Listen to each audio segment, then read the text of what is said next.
प्रत्येक व्यक्ति को किसी न किसी प्रकार की निर्बलता अवश्य होती है। जैसे कोई बहुत तेजी से दौड़ नहीं पाता तो कोई अधिक भार नहीं उठा पाता, कोई असाध्य रोग से पीड़ित रहता है तो कोई पढ़े हुए पाठों को स्मरण में नहीं रख पाता। ऐसे अनेकों उदाहरण और भी हैं। क्या आप किसी ऐसे व्यक्ति को जानते हैं जिसे सब कुछ प्राप्त हो और हम जीवन की उस एक निर्बलता को जीवन का केंद्र मानकर जीते हैं? इस कारणवश हृदय में दुख और असंतोष रहता है सदा। निर्बलता मनुष्य को जन्म से अथवा संजोग से प्राप्त होती है, किंतु उस निर्बलता को मनुष्य का मन अपनी मर्यादा बना लेता है। किंतु कुछ व्यक्ति ऐसे भी होते हैं जो अपने पुरुषार्थ और श्रम से उस निर्बलता को पराजित कर देते हैं। क्या भेद है उनमें और अन्य लोगों में? क्या आपने कभी विचार किया है? सरल सा उत्तर है इसका।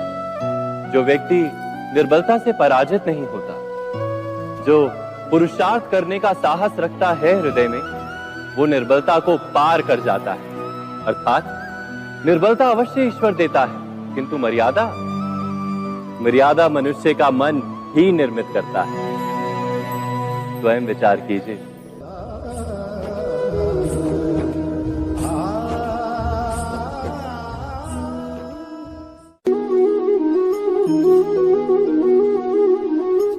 भविष्य का दूसरा नाम है संघर्ष।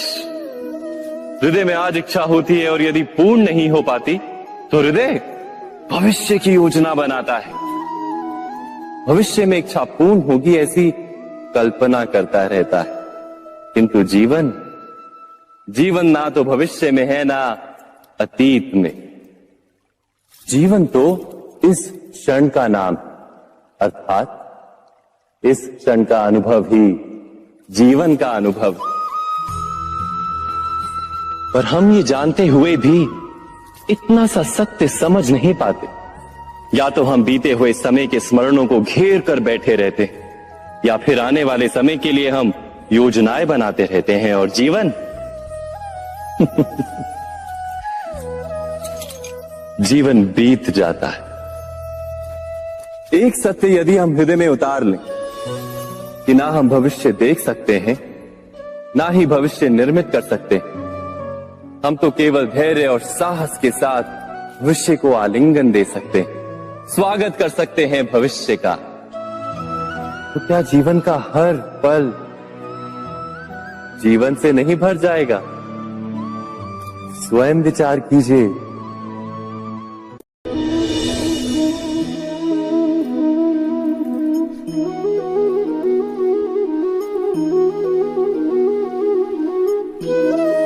ज्ञान प्राप्ति सदा ही समर्पण से होती है, ये हम सब जानते हैं। किंतु समर्पण का वास्तविक महत्व क्या है?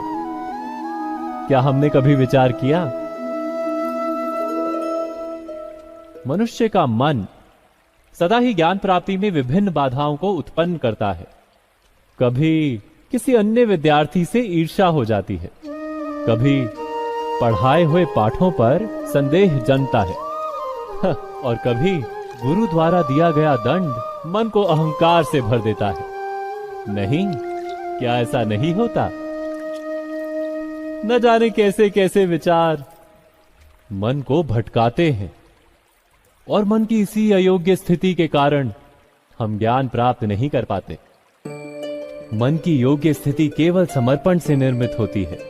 समर्पण मनुष्य के अहंकार का नाश करता है, ईर्ष्या, महत्वाकांक्षा आदि भावनाओं को दूर कर हृदय को शांत करता है और मन को एकाग्र करता है। वास्तव में ईश्वर की सृष्टि में ना ज्ञान की मर्यादा है ना ज्ञानियों की। गुरु दत्तात्रेय ने तो गाय और श्वान से भी ज्ञान प्राप्त कर लिया था। अर्थात विषय ब्रह्म ज्ञान का हो या जीवन के ज्ञान का या गुरुकुल में प्राप्त होने वाले ज्ञान का, उसकी प्राप्ति के लिए गुरु से अधिक महत्व है उस गुरु के प्रति हमारा समर्पण। क्या ये सत्य नहीं?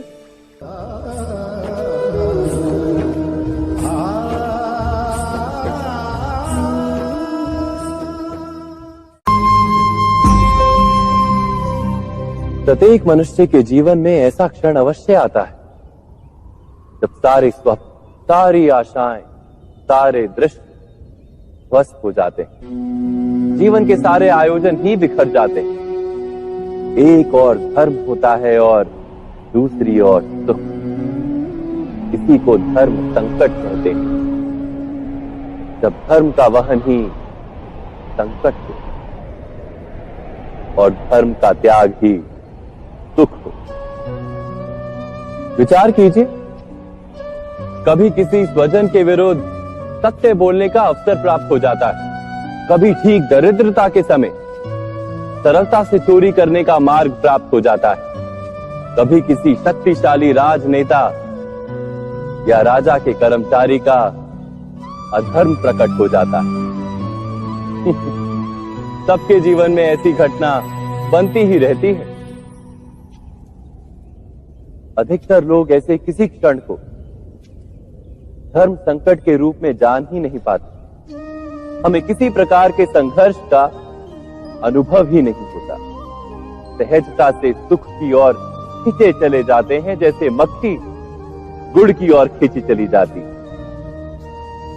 वास्तव में धर्म संकट का क्षण ईश्वर के निकट जाने का क्षण होता है। यदि हम संघर्षों से भयभीत ना हो, सुख की ओर आकर्षित ना हो, अपने धर्म पर दृढ़ रहे, तो ईश्वर का साक्षात्कार दूर नहीं।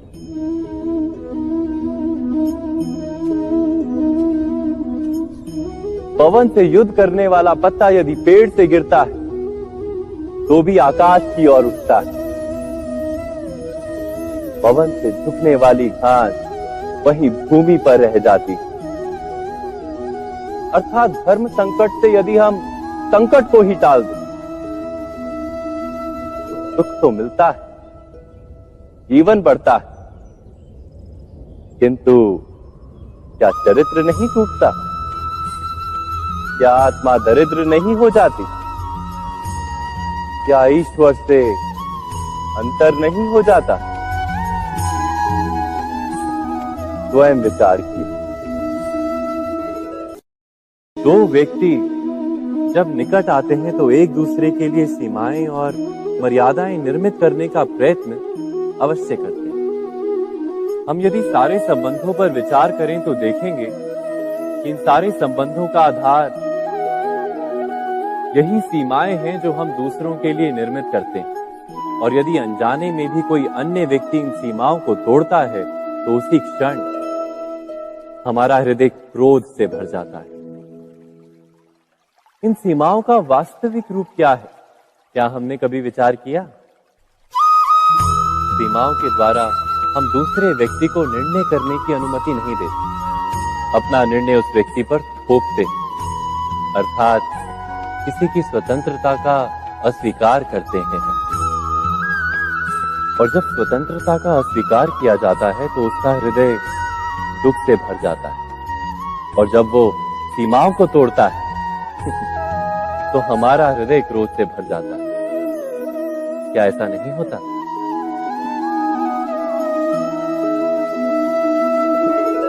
पर यदि एक दूसरे की स्वतंत्रता का सम्मान किया जाए तो किसी मर्यादाओं या सीमाओं की आवश्यकता ही नहीं होती। अर्थात जिस प्रकार स्वीकार किसी संबंध का देह है, क्या वैसे ही स्वतंत्रता किसी संबंध की आत्मा नहीं? स्वयं विचार की।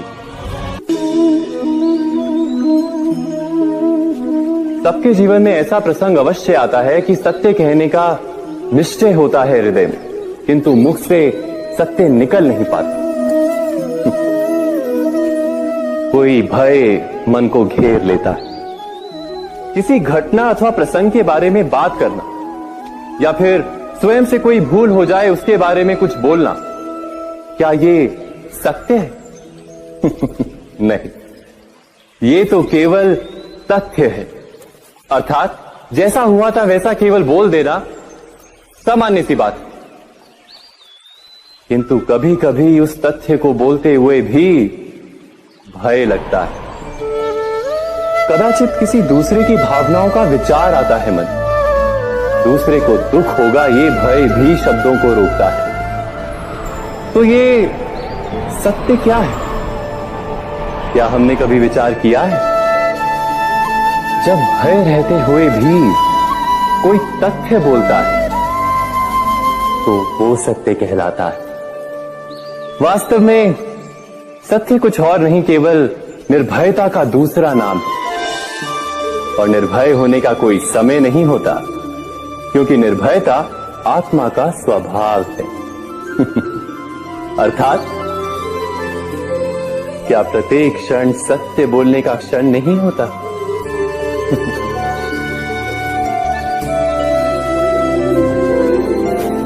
स्वयं विचार कीजिए।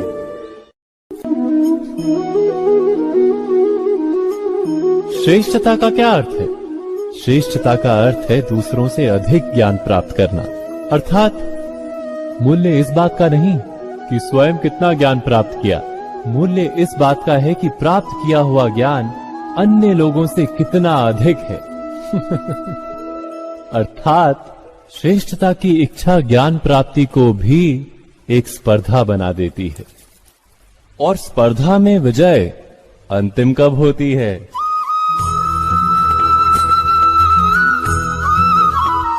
कुछ समय के लिए तो श्रेष्ठ बना जा सकता है, किंतु सदा के लिए कोई श्रेष्ठ नहीं रह पाता। फिर वही असंतोष, पीड़ा और संघर्ष जन्म लेता है। किंतु श्रेष्ठ बनने के बदले यदि उत्तम बनने का प्रयत्न करें तो क्या होगा? उत्तम का अर्थ है कि जितना प्राप्त करने योग्य है वो सब प्राप्त करना, किसी से अधिक पाने की इच्छा से नहीं, मात्र आत्मा की तृप्ति हेतु कुछ प्राप्त करना। उत्तम के मार्ग पर किसी अन्य से स्पर्धा नहीं होती, स्वयं अपने आप से स्पर्धा होती है। अर्थात उत्तम बनने का प्रयत्न करने वाले को देर अबेर सारा ज्ञान प्राप्त हो जाता है। बिना प्रयत्न के ही वो श्रेष्ठ बन जाता है। किंतु जो श्रेष्ठ बनने का प्रयत्न करता है वो श्रेष्ठ बने या ना बने, उत्तम कभी नहीं बन पाता।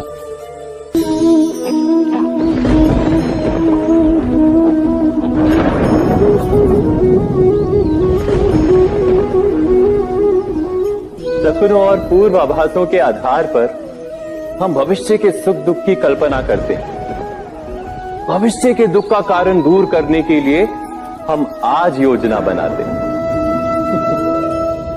किंतु कल के संकट को आज निर्मूल करने से हमें लाभ मिलता है या हानि पहुंचती है? ये प्रश्न हम कभी नहीं करते। सत्य तो ये है कि संकट और उसका निवारण साथ जन से, व्यक्ति के लिए भी और सृष्टि के लिए भी। नहीं, आप अपने भूतकाल का स्मरण कीजिए, इतिहास को देखिए। आप तुरंत ही ये जान पाएंगे कि जब जब संकट आता है तब तब उसका निवारण करने वाली शक्ति भी जन्म लेती है। यही तो जगत का चलन है। वस्तुतः संकट ही शक्ति के जन्म का कारण है। प्रत्येक व्यक्ति जब संकट से निकलता है तो एक पद आगे बढ़ा होता है, अधिक चमकता है, आत्मविश्वास से अधिक भरा होता है, न केवल अपने लिए अपितु विश्व के लिए भी। क्या ये सत्य नहीं? वास्तव में संकट का जन्म है एक अवसर का जन्म, अपने आप को बदलने का, अपने विचारों को ऊंचाई पर करने का अवसर, अपनी आत्मा को बलवान और ज्ञान मंडित बनाने का अवसर। जो ये कर पाता है उसे कोई संकट नहीं होता, किंतु जो ये नहीं कर पाता वो तो स्वयं एक संकट है विश्व के लिए। विचार कीजिए।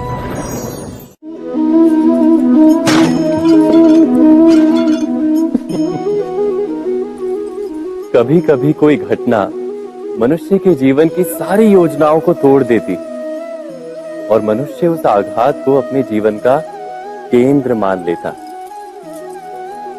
पर क्या भविष्य मनुष्य की योजनाओं के आधार पर निर्मित होते हैं? नहीं। जिस प्रकार किसी ऊंचे पर्वत पर सर्वप्रथम चढ़ने वाला उस पर्वत की तलाई में बैठकर जो योजना बनाता है, क्या वही योजना उसे उस पर्वत की चोटी तक पहुंचाती है? नहीं। वास्तव में वो जैसे जैसे ऊपर चढ़ता है वैसे वैसे उसे नई नई चुनौतियां, नई नई विडंबनाएं, नए नए अवरोध मिलते हैं। प्रत्येक पद पर वो अपने अगले पद का निर्णय करता है। प्रत्येक पद पर उसे अपनी योजनाओं को बदलना पड़ता है। कहीं पुरानी योजना उसे खाई में ना ढकेल दे। वो पर्वत को अपने योग्य नहीं बना पाता, केवल स्वयं को पर्वत के योग्य बना सकता है। क्या जीवन के साथ भी ऐसा ही नहीं? जब मनुष्य जीवन में किसी एक चुनौती को, एक अवरोध को अपने जीवन का केंद्र मान लेता है, अपने जीवन की गति को ही रोक देता है, तो वो अपने जीवन में सफल नहीं बन पाता और ना ही सुख और शांति प्राप्त कर पाता। अर्थात जीवन को अपने योग्य बनाने के बदले स्वयं अपने को जीवन के योग्य बनाना ही सफलता और सुख का एकमात्र मार्ग नहीं। स्वयं विचार कीजिए।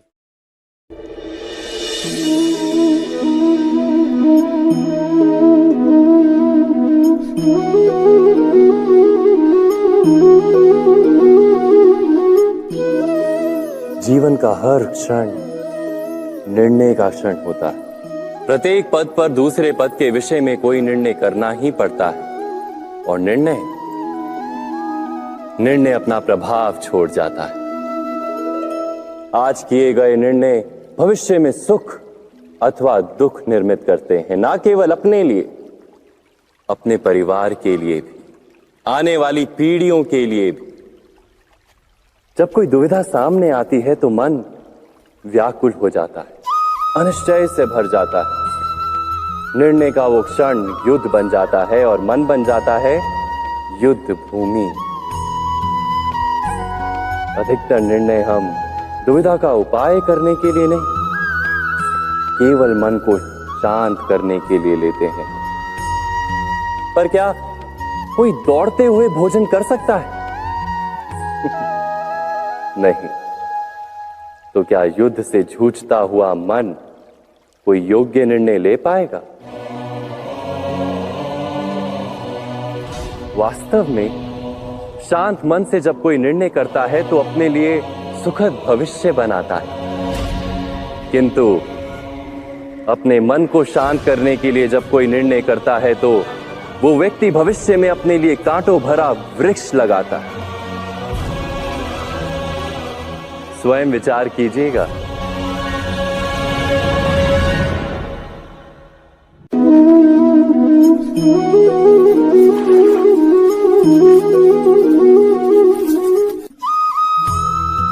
जीवन में आने वाले संघर्षों के लिए जब मनुष्य स्वयं को योग्य नहीं मानता, जब उसे अपने ही बल पर विश्वास नहीं रहता, तब वो सद्गुणों को त्याग कर दुर्गुणों को अपनाता है। वस्तुतः मनुष्य के जीवन में दुर्जनता जन्म ही तब लेती है जब उसके अंतर में आत्मविश्वास नहीं होता। आत्मविश्वास ही अच्छाई को धारण करता है। ये आत्मविश्वास है क्या?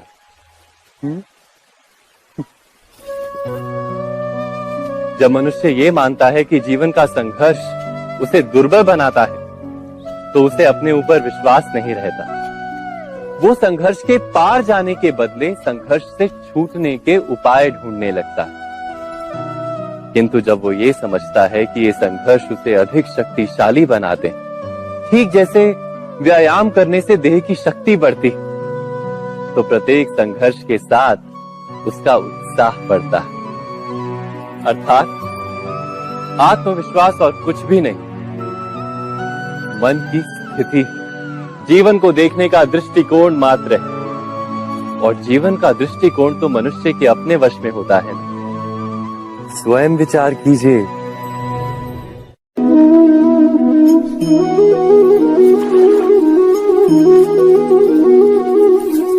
पिता सदा ही अपने संतान के सुख की कामना करते, उनके भविष्य की चिंता करते रहते। इसी कारणवश सदा ही अपने संतानों के भविष्य का मार्ग स्वयं निश्चित करने का प्रयत्न करते रहते। जिस मार्ग पर पिता स्वयं चला है, जिस मार्ग के कंकर पत्थर को स्वयं देखा है, मार्ग की छाया, मार्ग की धूप को स्वयं जाना है, उसी मार्ग पर उसका पुत्र भी चले, यही इच्छा रहती है हर पिता की। निस्संदेह उत्तम भावना है ये, किंतु 3 प्रश्नों के ऊपर विचार करना हम भूल ही जाते हैं। कौन से प्रश्न? प्रथम प्रश्न, क्या समय के साथ प्रत्येक मार्ग बदल नहीं जाते? क्या समय सदा ही नई चुनौतियों को लेकर नहीं आता? तो फिर बीते हुए समय के अनुभव नई पीढ़ी को किस प्रकार लाभ दे सकते हैं? दूसरा प्रश्न, क्या प्रत्येक संतान अपने माता पिता की छवि होता है? हाँ, संतानों को संस्कार तो अवश्य माता पिता देते हैं, किंतु भीतर की क्षमता तो ईश्वर देते हैं। तो जिस मार्ग पर पिता को सफलता मिली है, विश्वास है कि उसी मार्ग पर उसकी संतानों को भी सफलता और सुख प्राप्त होगा। तीसरा प्रश्न, क्या जीवन के संघर्ष और चुनौतियां लाभकारी नहीं होती? क्या प्रत्येक नया प्रश्न एक नए उत्तर का द्वार नहीं खोलता?